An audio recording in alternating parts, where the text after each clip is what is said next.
있습니다. 그들이 이 말을 듣고 마음에 찔려 베드로와 다른 사도들에게 물어 이르되 형제들아 우리가 어찌할꼬 하거늘 베드로가 이르되 너희가 회개하여 각각 예수 그리스도의 이름으로 세례를 받고 죄의 사함을 받으라.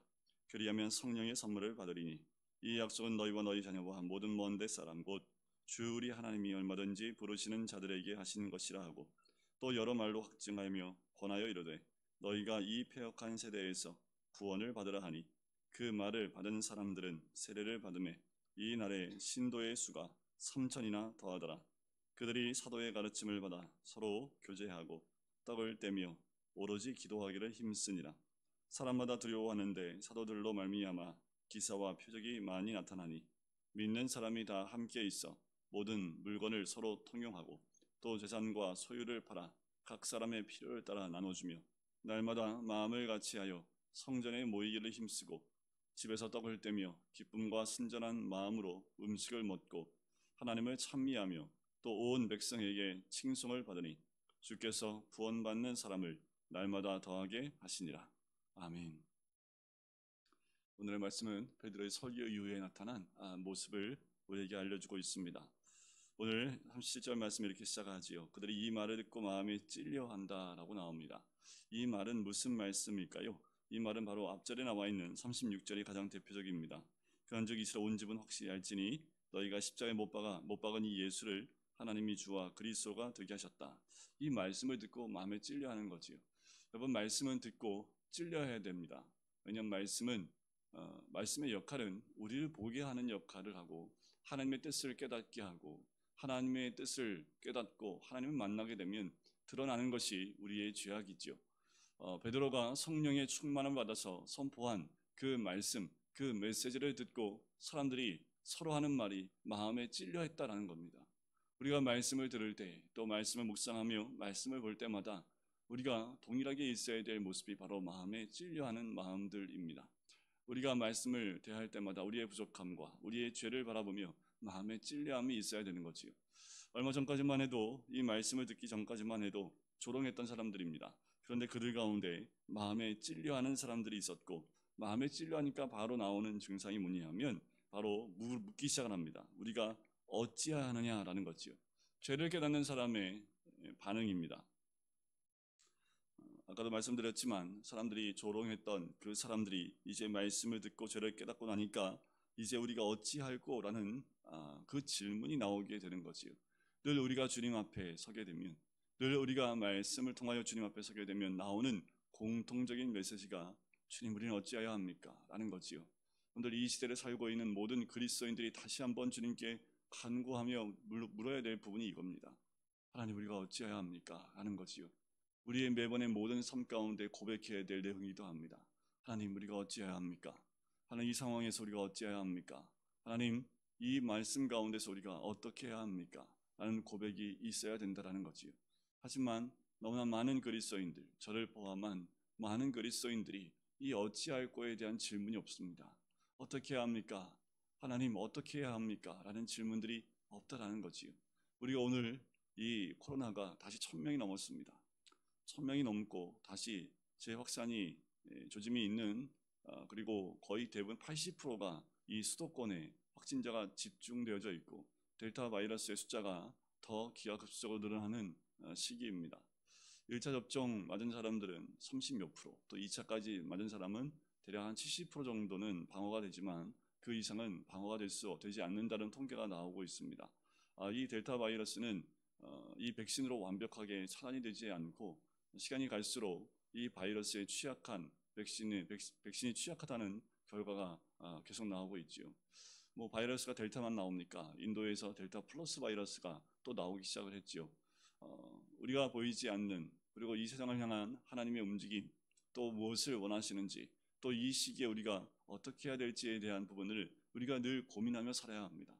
이런 상황 가운데 또 세상은 하나님을 거부하고 또 하나님 믿는 자들의 그 모임들을 거부하기 원하고 하나님을 지워버리기 원하는 세상 가운데서 우리는 어떻게 살아야 될지, 하나님 우리가 어떻게 해야 합니까? 라는 질문이 늘 우리의 삶 가운데 있어야 되고, 새벽에 하나님 앞에 깨어 기도할 때마다 하나님 오늘 하루 우리는 어떻게 해야 합니까? 라는 질문과 함께 하나님의 음성을 듣는 시간이 되어야 될 줄 믿습니다. 죄를 깨닫고 말씀을 깨닫게 되면 자연히 나오는 것이 하나님 어떻게 해야 합니까? 라는 그 질문이지요. 자, 이 질문에 베드로가 대답을 하지요. 너희가 회개하라 라는 거지요. 우리가 어떻게 해야 합니까? 늘 우리는 회개를 달고 살아야 합니다. 왜냐하면 우리는 육을 입고 있기 때문에 또 내 욕심이 있기 때문에 날마다 회개하고 돌이키지 않으면 죄 가운데 나갈 수밖에 없음을 우리는 고백할 수밖에 없지요. 자, 회개하여 각각 예수 그리스도의 이름으로 세례를 받고 이 세례는 세례 요한이 줬던 그 세례이지요. 죄 사함의 세례입니다. 세례를 받는 것은 곧 내가 죽고 다시 새 생명을 얻는 것을 의미하지요. 죄 사함을 받는 거지요. 이 죄 사함을 받는 것 바로 세례를 통해서 이제 내가 옛사람이 죽는 것으로 받는 새 죄 사함입니다. 그리하면 성령의 선물을 받게 된다라는 거지요. 자, 성령의 선물은 무엇입니까? 바로 죄 사함입니다. 우리가 성령을 선물로 받는 것은 말씀을 깨닫게 되고 말씀 안에서 하나님의 뜻이 무엇인지 깨닫고 돌이켜 세례를 받아 죄 사함을 받는 것, 이것이 가장 큰 성령을 선물로 받은 자의 모습입니다. 우리가 날마다 성령의 충만함을 받는 자는 어떤 모습일까요? 늘 회개하고 죄 사함을 받는 자의 삶입니다. 성령의 충만함을 받아서 능력을 나타나고 사도들처럼 이적과 기적을 행하고 표적을 행하는 모습들, 그 모습이 성령의 충만함을 받은 자의 모습일 수 있지만 그것은 단편적인 모습이고 드러난 아주 일부의 모습입니다. 능력의 모습이지요. 하지만 이 모습이 성령 충만한 모든 자의 모습이라 생각하시는 것은 착각입니다. 성령 충만한 자, 바로 성령을 선물로 받은 자들은 다 나타나는 증상과 모습은 회개하고 죄 사함을 받는 것입니다. 성령이 내 안에 들어오면 내 안에 어둠이 드러납니다. 성령의 충만함을 받으면 내 안에 내 목소리가 사라지고 하나님의 소리가 들리기 시작한다라는 거예요. 나는 죽고 예수의 생명으로 다시 태어나는 것을 의미합니다.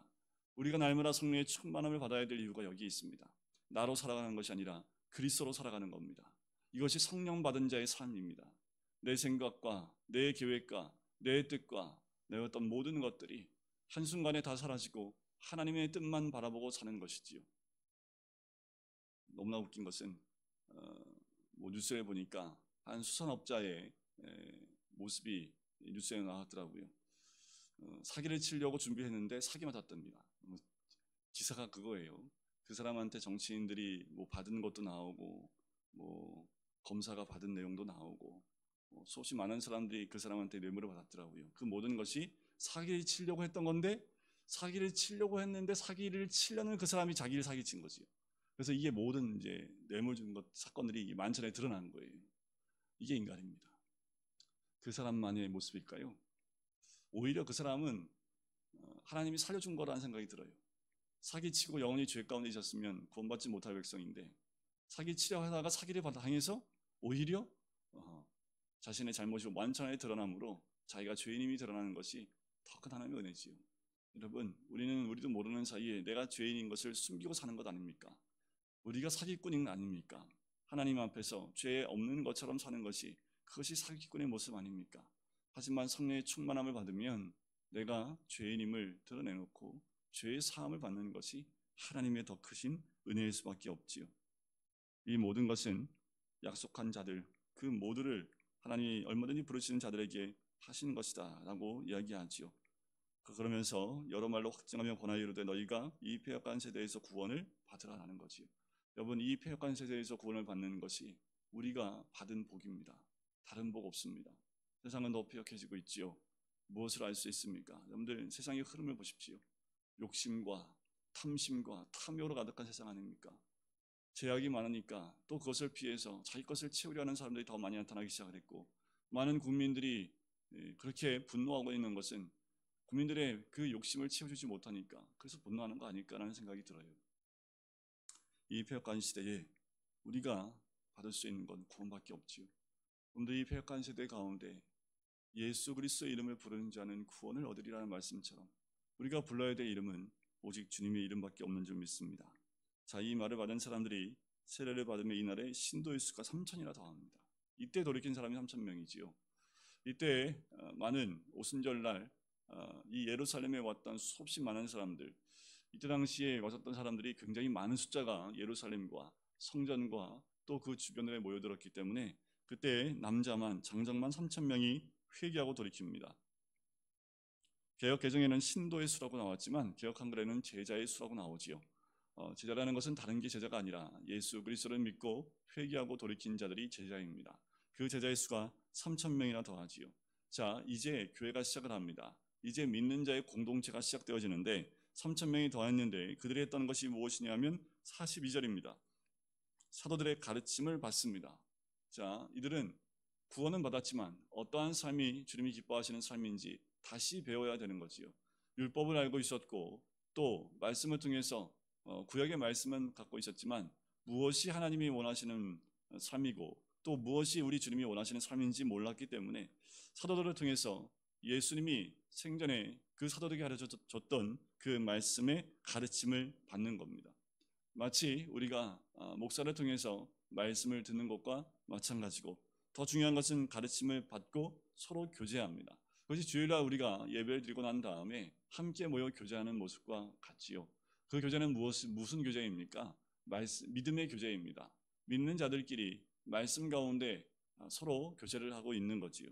떡을 뗀다라는 것은 여기서 음식을 나누고 그리고 식사를 한다는 의미보다 성찬식을 의미합니다. 주님의 살과 피를 먹고 마시는 그 떡을 떼는 일.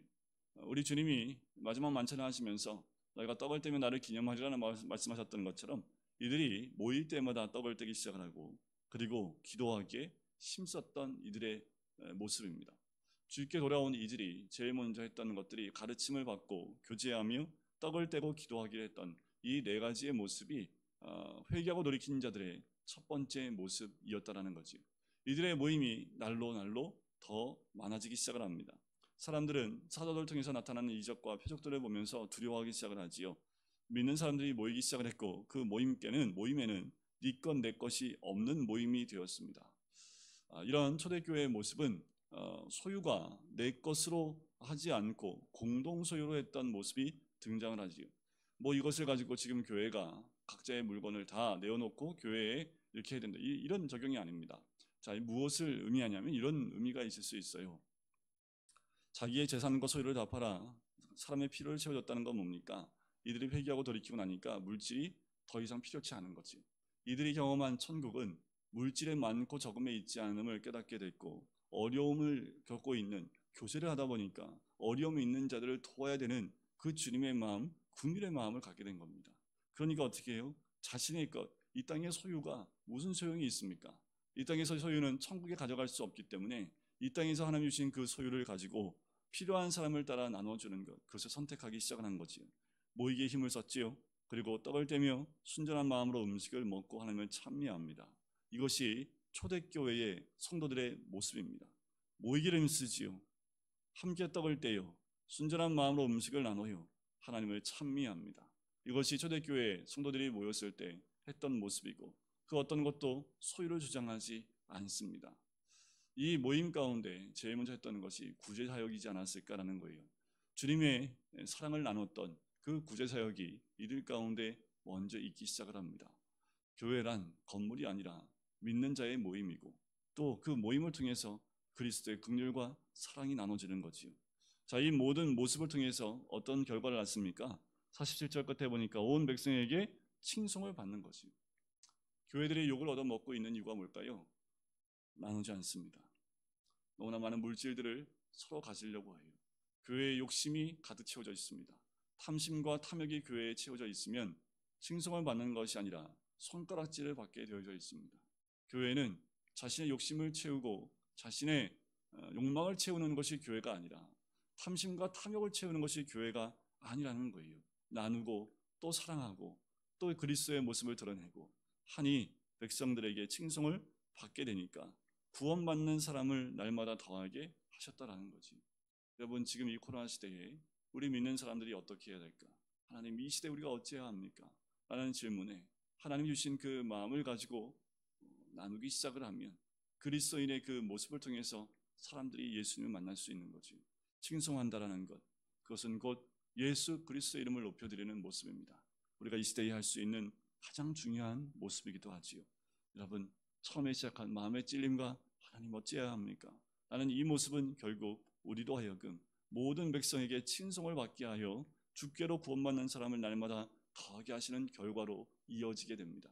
우리가 해야 될 건 성령의 충만함 받고 죄에서 돌이키고 어찌할꼬 하고 돌이켜 죄 사함을 받는 삶부터 시작하는 것이 우리의 첫 시작인 줄 믿습니다. 오늘도 주님 안에서 귀하신 은혜를 누리며 회복되어지고 성령의 충만함을 받는 복된 하루가 되시길 주의 이름으로 간절히 축원드립니다. 기도하겠습니다. 사랑의 주님 감사합니다. 하나님, 우리로 하여금 주님께 나와 하루를 말씀으로 시작할 수 있게 해주심을 감사합니다.